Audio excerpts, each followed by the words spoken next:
अरे भाई हमार, अरे कि अपनो जिंदगी खास होई। अरे जहिया है फौज के वर्दी हमारो पास हुई।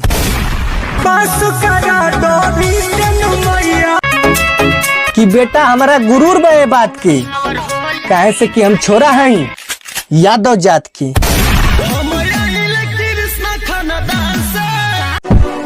अरे कि यादव के बोली और बंदूक के गोली बेटा हमेशा पावरफुल होला।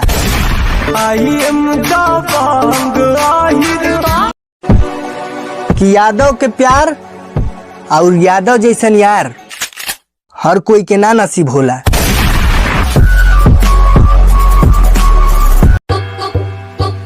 कि आजकल के आई अंटर फंटर हमनी के मारे कहताना से हन के जानकारी खातिर बता दी बेटा कंप्लान पियले हाइट बढ़ेला, जिगरा ना।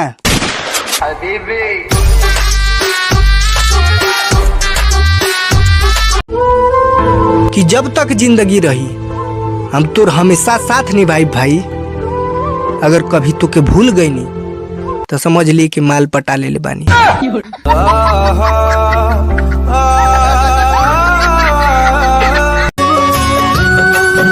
अरे कि आजकल मन देख के ना महादेव,